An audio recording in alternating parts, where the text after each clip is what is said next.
के जुर्म में गिरफ्तार किया गया था और जब हो जाए ना तो इसको अब वो पुलिस की हिरासत में है, लेकिन उसके अहले खाना का कहना है कि मेरा लड़का इस केस से बरी है और उसको गलत इल्जाम में फंसाया गया है। मुजरिम उसके बाप को हाजिर किया जाए।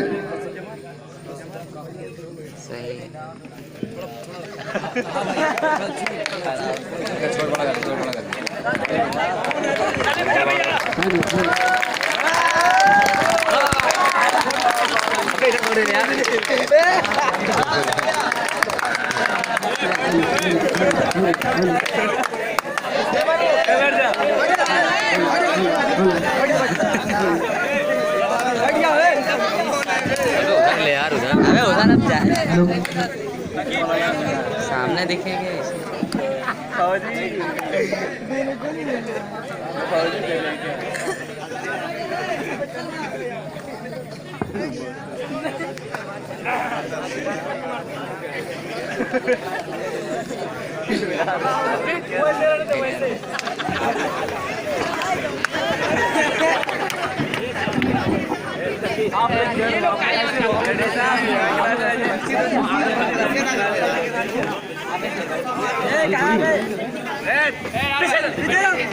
भाई बैठ जाइए आप लोग।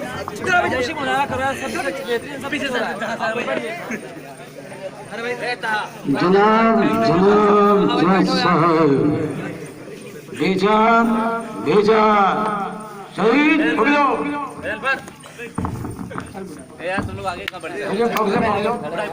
अभी फैसला कर देता हूँ। जज साहब पता चला है कि मेरा बेटा मुजरिम के इल्जाम में फंसा दिया गया। अरे भाई मेरा बेटा घुमा लिया करो, ठीक है। वो तो मदरसा में पढ़ता है, उसका दहशतगर्दी से क्या ताल्लुक।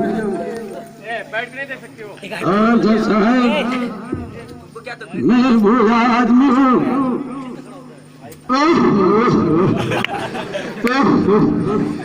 बहुत जोर से आया हूँ, मियाँ के बुआ से आया हूँ, इसलिए आप मेरे बुरे में फैसला कर दीजिए। Order order order. अरे भाई ये अदालत है, तुम्हारा घर नहीं। जब जी चाहे आओ और मुजरिम को छुड़ा कर ले जाओ। हमें खबर मिली है कि मदरसों में आतंकवादी की तालीम दी जाती है, दहशतगर्दी की तालीम दी जाती है, देश के खिलाफ भड़काया जाता है, लिहाजा उन्हीं में से तुम्हारा बेटा भी है, उसको गिरफ्तार किया गया है। अरे जज साहब क्या आप क्या कह रहे हैं? मेरा बेटा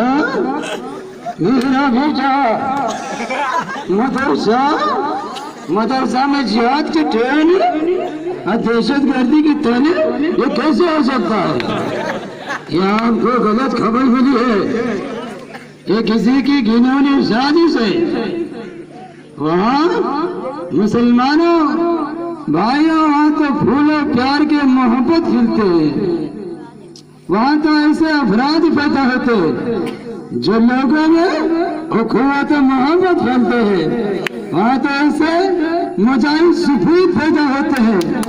और आप कहते हैं मेरा बेटा फैशन सजी, ये कैसे हो सकता है?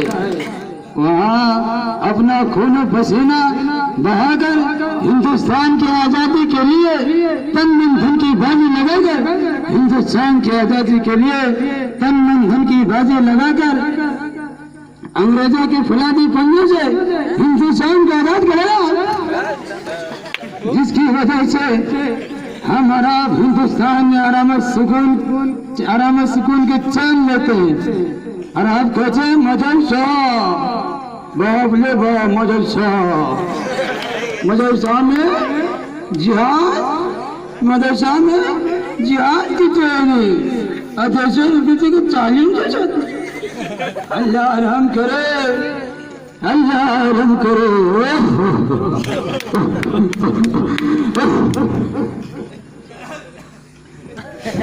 अरे ये तुम क्या कह रहे हो? मदरसों में मोहब्बत, जंग आज़ादी में मुसलमानों का किरदार, ये तुमको किसने बता दिया?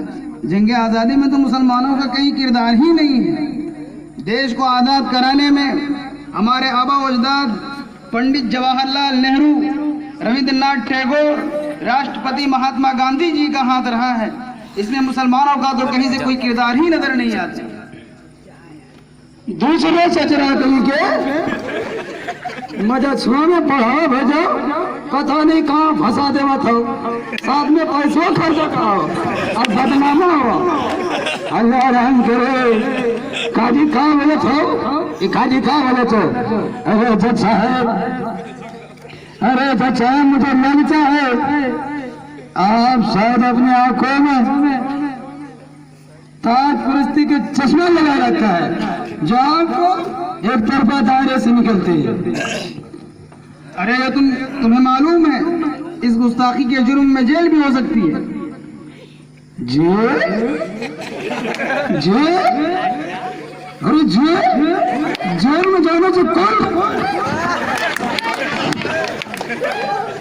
में जाने से कौन जानता है? अरे जेल में तुम्हारे बुजुर्गाने दिन नहीं गए तो हम जाएंगे तो क्या हो? चलो चलो। इस मुजरिम को गिरफ्तार करके फौरन हिरासत में ले लिया जाए, इसने बगावत की है। Order order order. अब अगली सुनवाई 19 तारीख को होगी, जिसमें किसी पंडित और मौलवी को भी हाजिर किया जाए। Order order order.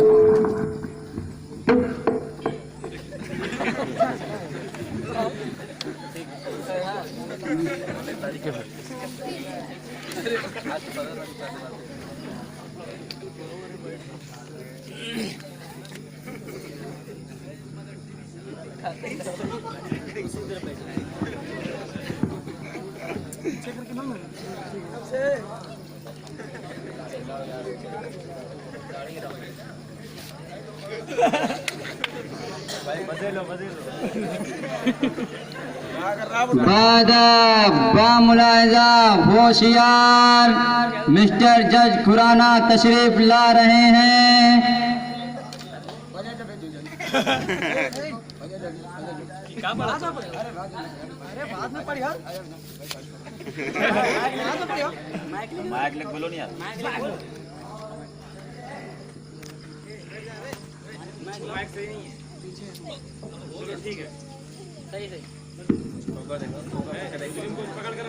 Order order order. कहो क्या कहना चाहते हो?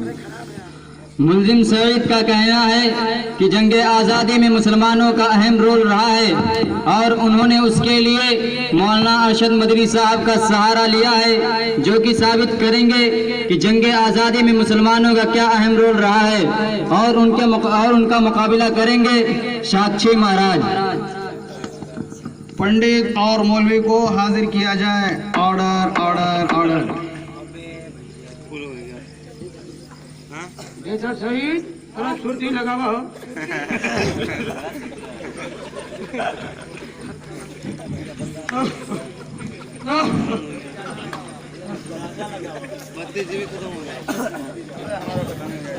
ज्यादा दबा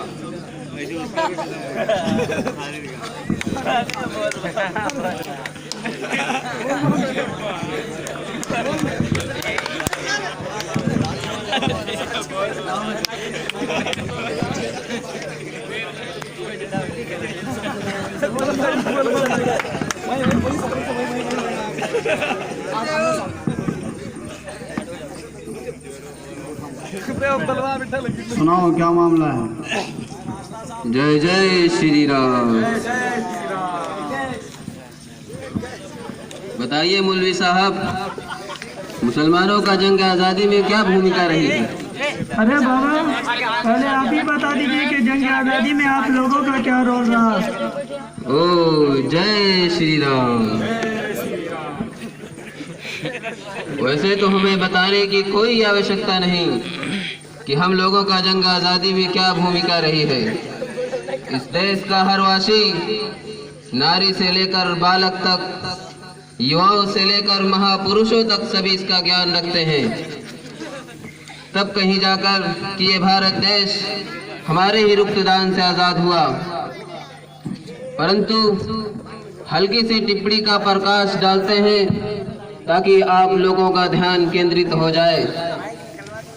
19वीं सदी ईस्वी में आजादी का सिर्फ एक ही मार्ग समझा जा रहा था, जो रुमार्ग शांति, शक्ति और शांति को भंग करना और अशांति को फैलाना, भारत के जज्बात को हवा देना, आपस में एक दूसरे को लड़ाना।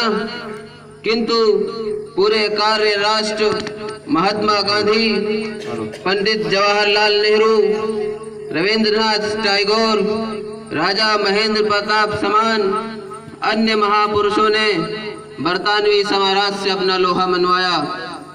उनके विरुद्ध अपनी आत्मा परमात्मा से युद्ध करते रहे।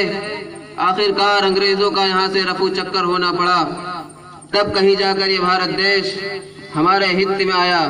अब आप बताइए मौलवी साहब कि इन मुल्लों का इस जंग आज़ादी में क्या भूमिका रही है?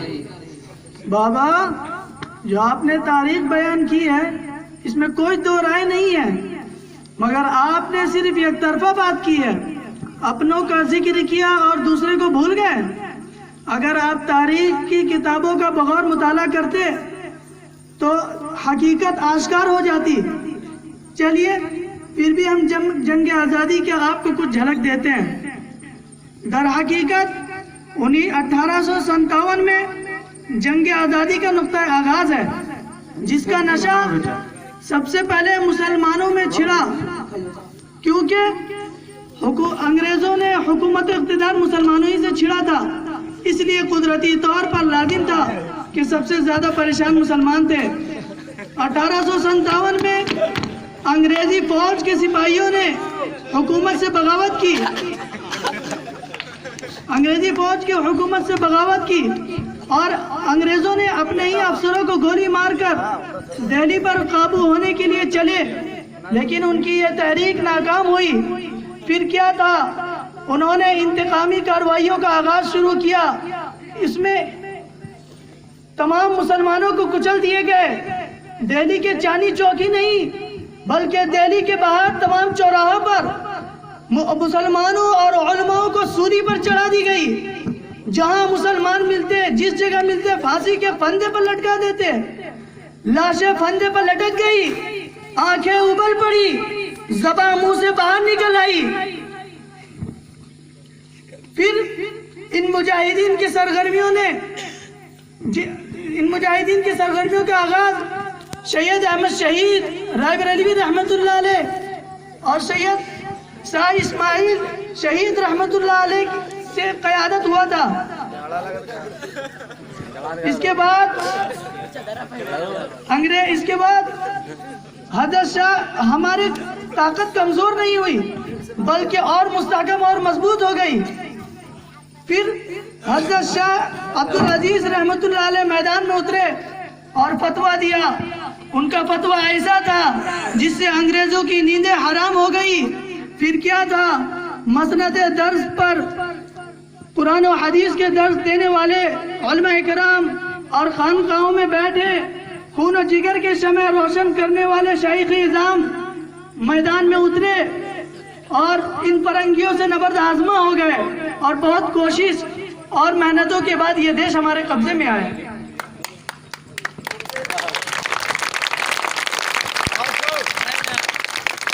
मित्रों और सज्जनों और इस मंच पे उपस्थित महापुरुषों और नन्हे मुन्ने बालकों, आप लोगों ने सुन लिया कि मौलवी साहब ने क्या बयान किया। क्या इसके अलावा आपके पास कोई अतिरिक्त सबूत है? जी बाबा, इसके अलावा और भी बहुत सारे दलाइल हैं। लीजिए, आप अपने ही धर्म के मानने वाले मिस्टर टॉमसन से पूछ लीजिए, यहाँ तशरीफ फरमा है। क्योंकि अगर मैं अपने धर्म के मानने वाले को पेश करूं तो आप कहिएगा कि ये तो आप ही के धर्म का मानने वाला है, आपके सहारा नहीं लेगा तो और क्या लेगा।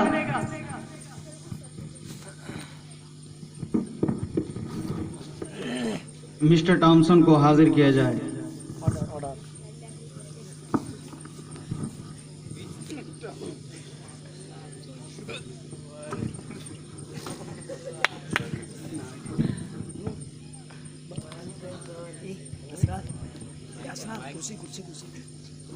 जी मिस्टर टॉनसन जी, आपके पास के इसके बारे में आप क्यों कुछ ज्ञान रखते हैं?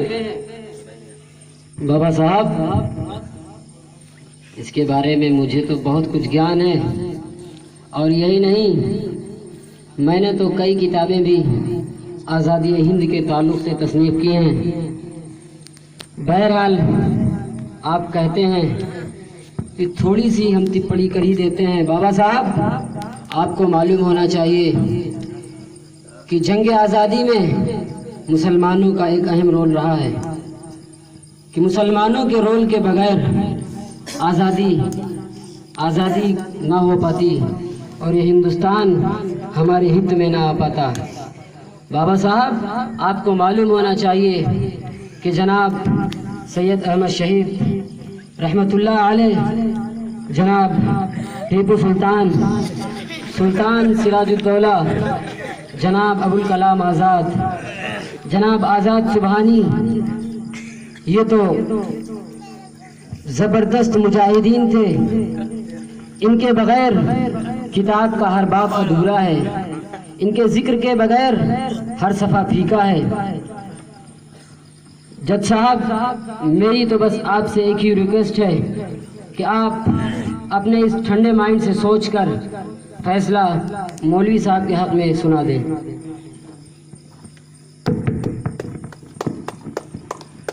मौलवी साहब के बयान और मिस्टर टॉमसन जी के बयान से बात बिल्कुल वाज़ेह हो गई कि मदरसे के ख़िलाफ़ जो लोगों ने दहशतगर्दी का इल्ज़ाम लगाया और टेररिस्ट जैसे खुराफात और फाहिशात अल्फाज इस्तेमाल किए मदरसे के हक़ में, ये बिल्कुल नाज़ेबा है। और इनके कहने से ये बात अब बिल्कुल वाज़ेह होती है और आया और बयां होती है कि मदरसे के अंदर उख़ुवत व भाईचारगी, रवादारी का सबूत दिया जाता है। मदरसे के अंदर आपस में मेल बांट कर रहने का तरीक़ा बताया जाता है। मदरसे में और इस तरह की कोई खुराफात वाली बात नहीं बताई जाती। लिहाजा हाफिज़ सईद और उसके अहले खाना को बाइज़्ज़त बरी किया जाता है और इस केस को अब इसी जगह क्लोज किया जाता है। Order order order. जय जय श्री राम।